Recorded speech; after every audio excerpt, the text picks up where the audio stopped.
આ સાંડલા આ શું કામ કરે? વાહામ કરે તો ન હાલે? સાંડલા કરવાનું આ ચાલુ કર્યું, ગાલે કરે તો હાલે? ન હાલે?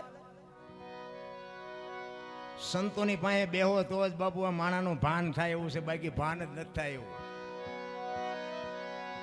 ગગન મંડળમાં બાપુ તમારે વાડીએ જવું હોય, બહાર ગામ જવું હોય, વાહન લેવું હોય, મંદિર બનાવવું હોય, ઘર બનાવ, આમાંથી બાપુ બધું નક્કી થાય. કાંટો પગમાં વાગે ને ખબર આય પડે. બાપુ શરીરની રચના કરી છે ને ઈશ્વરે, એ આપણે બહાર જ આંટા મારવા મળ્યા, અંદર કોઈ જોયું જ નહીં. આ આંખું ભગવાને બે આપી છે, લ્યો એક આંખેથી જોવો ને તો એક જ દેખાય, ને બે આંખથી જોવો તો એક જ દેખાય. લ્યો જેવું નથી સરસ બનાવ્યું ને કે હાઈવે માંથી આપણે આમ હાલ્યા આવતો એક ખટારો હાલ્યો હતો, બે નો દેખાય? ફળીમ લઈને ફટકાય તો ખબર પડે કે એક જ હતો. જેવી રચના કેવી કરી છે, પણ અહીંયા આપણે જોતા જ નથી. બે વ્હીલનું વાહન હોય, સાયકલ હોય, મોટરસાયકલ હોય, ઘોડી ચડાવવી પડે ને ઊભું રાખ્યું દે. આપણું બે જ વ્હીલનું વાહન છે ને ઘોડી ચડાવવી પડે, ગમે ત્યાં ઊભું રહે ને.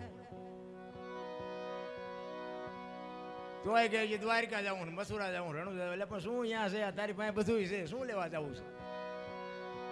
ભાણ કે તું ભટકીશ નહીં, મસી લે તારા અંતરમાં ઠીક કરીને બેસી જા, પછી કરવું પડે ને કઈ માલિકો. એક મંદિરમાં જાઓ ને, મંદિરમાં બે હાથ જોડો ને મૂર્તિ સામે, તો તમારી આંખો બંધ થઈ જાય. એ મૂર્તિ હોત એમ કે કાંઈ તે મને બેર્યો, હું તને શું દઉં? માલકોર જો માલકોર, એમાં બધું છે. તોય નથી આપણને હોજ પડતી.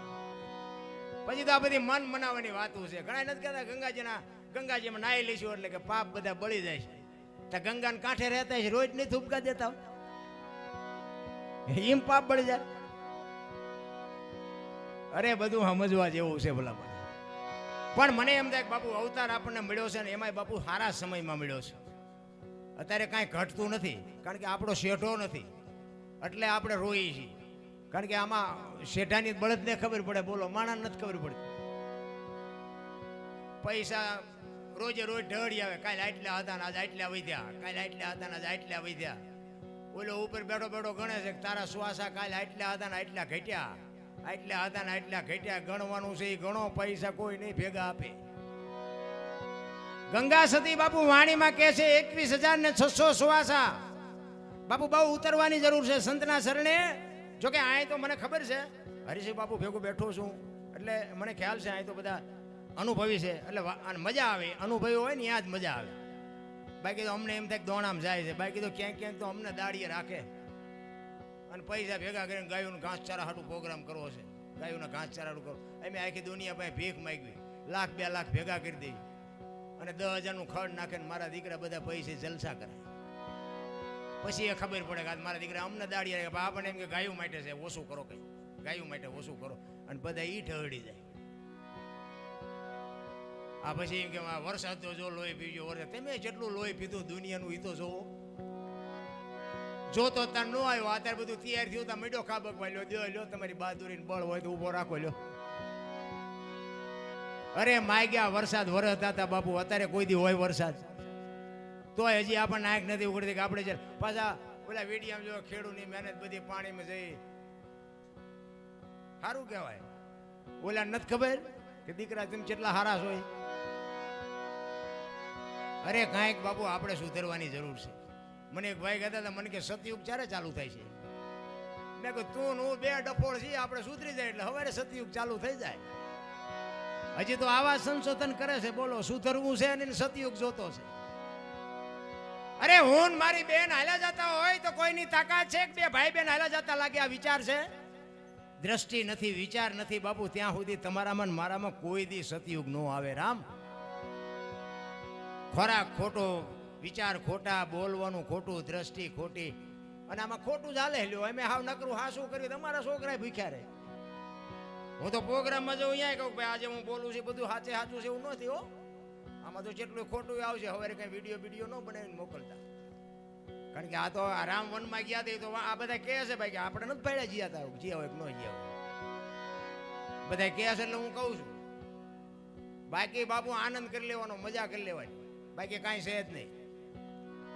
જીવવાનું મળ્યું છે ને આનંદ કરી લો, મોજ કરી લો, બાકી મરી જવાનું છે વાત. તમે જો તમારો મારો જન્મ થયા પહેલા માએ બધી તૈયારી કરી રાખી હોય, ઘોડિયા ને ખોયા ને ગોદડા ને કપડા ને આન તેને બધી તૈયારી માએ કરી રાખી હોય ને કે મને ભગવાન કંઈક સંતાન આપશે, બધી તૈયારી માએ કરી હોય. અને 60-80 વર્ષ જીવો ને મરી જાવ ને તે દી બધી તૈયારી જ હોય. લાકડા તૈયાર હોય, ઉપાડનારા હોય, ગોઠવનારા હોય, દિવાળી મૂકનારા હોય, ઘોંકા મારનારા હોય. પહેલી ને છેલ્લી બે તૈયારી છે તો વટલી નહીં કરી રાખી હોય.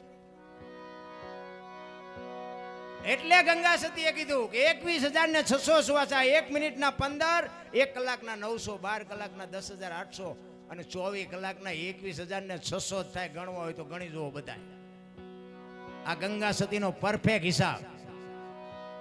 શ્વાસા અરે તમારી સુરતા લાગી જાય એ ભજન, બાકી ક્યાંય રાગડા તાણવાની આંટા મારવાની જરૂર જ નથી. રામ સુરતા અને શબ્દનું મિલન. બાપુ સવારામ બાપાએ તો ઉઘાડી વાત કરી ભલામણા, પણ હવે આમાં ક્યાં જઈને કેવું, કોને કેવું? હિમાલયમાં ગુલ્ફીની દુકાન નાખો તો બાપુ કેટલી ખપે? એમાં આવી જગ્યાઓ છે તો કઈ કઈ આપણે બાકી સિટીમાં જાઓ તો કે એકચ્યુઅલી આવું કઈ હોય જ નહીં. સાલા ખોટા ઉજાગરા કરે લ્યો હારું, આને શું સમજાવ? એટલે એકચ્યુઅલી ના દીકરાઓ મરી તો તમે જજો ને, આના સિવાય તમારો પાર ન થવાનો. જીવ છે ને શિવમાંથી જુદો પડેલો ટુકડો છે ને, જીવને શિવને એક કરવા માટે જરૂર ભજન નહીં પડે. બુદ્ધિથી, વિજ્ઞાનથી, પૈસાથી જીવ શિવ એક ન થાય. કોઈને પાવર હોય તો ખોટી વાત છે. એમ એટલા માટે કહું છું કે આ સારી જનેતા હોય તો જ સારા સંતાન થાય અને તો જ બાપુ સંસ્કાર ઉતરે. હું તો એમ કહું છું કે માં જેવા ધારે એવા દીકરા દીકરીઓ આજે કરી શકે, ન કરી શકે ખોટી વાત છે. પણ હવે માને જો ન પડી હોય તો પછી સંતાન એવા જ થવાના. માને પાવર હોવો જોઈએ. માને તમે છત્રપતિ શિવાજી મહારાજની વાત આખી દુનિયા જાણે છે. તમે વિચાર કરો કે જીજાબાઈના ઉદરમાં શિવો હોય અને બાપુ રામાયણની ગીતા ઓગાળીને પાઈ દે. એ માને ખબર જ હોય કે મને ભગવાન દીકરો આપે કે દીકરી આપે, આપને ટેકો દેવું થાય. મારું સંતાન કોઈ દી માય કાંગળો ન થાય એવી ખુમારી માને જોઈ ભલા મને. પણ મેં હમણાં કીધું એમ હવે જો માં જ બાપુ માના ઠેકાણા ન હોય, 10 હજારની હાડી હોય, ખંભે પડી હોય, બોલો. અને મેં કીધું એમ આવડો વાંય સોટલો હોય, હારા આદમીના શેડા નો હમાય એટલો રૂમાલ માથે ઢાંક્યો હોય. તડકો બહુ પડે તડકો. તડકાની માં આ 10,000ની હાડી હોય તો તારી તારા માવતરની હાથ પેઢીઓનું નામ ઉજળું થાય. સંસ્કાર બાપુ જો બજારમાં મળતા હોત તો આ પૈસા વાળા આપણા હાટું વધવા જ ન દે. રામ સંસ્કાર તો માના ધાવણ માંથી મળે બાપુ. એક જંગલના રખડતા હરણાને કવિ કોક પૂછે છે કે હરણાને એમ કહે છે કે તમે આટલું બધું કેવી રીતે દોડી શકો? એ હરણાનું બચ્ચું કહે છે કવિરાજ તમારે સાંભળવું છે, અમે આટલું કેવી રીતે દોડી શકીએ? તો કે હા. અને બચ્ચું બોલ્યું હતું કે અમે અમારી માના પેટમાંથી બહાર પડ્યા પછી મારી માના ધાવણની શેડી એક મારા મોઢામાં પડી જાય ને પાણી પથા ઘોડા મૂકી દીધે ને આંબા દઉં તો મારી માનું ધાવણ લાજે. આવી માની ખુમારી જોઈ ભલા માના. ટોટીએ ધાવે એ શિવાજી થાય. માના ધાવણની ખુમારી હોય બાપુ. માને એવી ખબર હોવી જોઈએ કે મારો દીકરો કેવો થાય. રુદિયા રોયા છે. સતાર બાબુની વાણી કે જેને જેને કહું એ કયું નો માને, મૂર્ખો ગણી મને મારે છે લાતું નથી રહેવાતું, હવે નથી રહેવાતું. જેસલની વાણી કે રોઈ રોઈ કોને સંભળાવું, મારું રુદિયો રોવે માયલો ભીતળ જલે. અમરમાની વાણી કે હાલ રે ફકીરી મારી દેવાંગી વિના બીજું કોણ જાણે. સંતો તો રોયા છે પણ હવે આપણને આંખ ન ઉકળે શું કરવું ભલા. એની માટે જ બાપુ હું એટલા માટે જ કહું છું કે સંસ્કાર વગર બાપુ આ સમજાય નહીં. અને બાપુ સદગુરુ ક્યાં ગોતવા લ્યો? હાલો ઠેકાણું તો જડવું જોઈએ. અત્યારે તમે જુઓ ચારે બાજુ વંટોળિયા ચડે. સ્વાધ્યાય વાળા ગાયન પાવો, સ્વામિનારાયણ વાળા ગાયન પાવો, સતકેવલ વાળા ગાયન પાવો, ઉગમ વાળા ગાયન પાવો. આપણે સારું વંટોળિયા ચડ્યા, ચિંપા જ આવું આમાં કાંઈ છે જ નહીં ભલા. એમ સદગુરુ બાપુ ભજનના ભરોસે મહાપુરુષો કહે છે. સવારામાં કીધું ને ભજનના ભરોસે રહેજે, અંતે ઈનર હોપશે અમર ભીજક હાથ લાગ્યું એને કાળ. ભજનનો ભરોસો રાખી સદગુરુ મહારાજ જે કહે ને એ માર્ગે હાલતા થઈ જાવ. સદગુરુ કે ઈ કરાય, કરે ઈ ન કરાય, હલવાવું ન હોય. સદગુરુ કરે ઈ કરવા ગયા ને કેટલાય હલવાના છે. તમને ન ખબર હોય મારી ભેગા હું દેખાડું આ જો હલવાઈ ગયા. સદગુરુ કે ઈ કરાય, કરે ઈ ન કરાય. અને એનો ભરોસો રાખી અને બાપુ હાલતા થઈ જાવ. વેલો મોડો આંગળી પકડનારો મળી જાય. આ જેસલ સતી તોરલને અહીંયા ચોરી કરવા ગયો હતો. આખી દુનિયાને ખબર છે. એ ઘોડીએ ખીલો કટાયો ને હથેળીમાં ખીલો ધરબી દીધો ને ત્યાંથી ગુરુ મરી ગયા. લ્યો મેળ પડી ગયો. સમય પાકશે ને ત્યારે ગુરુ ગમે ત્યાંથી મળી જાય. પણ આનો ભરોસો રાખીને હાલતા થઈ જાવ. બસ કહેવાનો મારો અર્થ એક ફરમાઈશ નહીં, બાપુની ફરમાઈશ હતી. હું એક વાત કરી દઉં કે બે ખેતરવાની માથે એક મોરલો બોલતો હતો. અને અહીંયા કોયલ બેઠી બેઠી વિચાર કરતી, જો આ અમુક વાતો બાપુ ભલે 2 દી પછી સમજે, ચિંતા ન કરતા.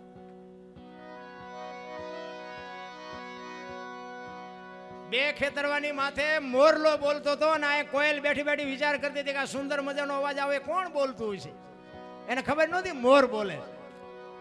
વરસાદ ઝરમર ઝરમર વરસતો. એ કે વરસાદ રહી જાય મારે જોવા જવું છે કોણ બોલે છે. ઘડીક થયું ને ત્યાં મોરલો બીજી વાર બોલ્યો, પણ ત્યાં તો કહું મરી તૂટવા હો કોયલ ને કે મારે જોવા જવું છે, વરસાદ રહી જાય ધારું. પણ મોરલો જ્યાં ત્રીજી વાર બોલ્યો ને ત્યાં કોયલે નક્કી કરી લીધું કે જે હોય મારે એના લગ્ન કરી લેવા. બાપુ મનથી વરી ચૂકી હો કોયલ.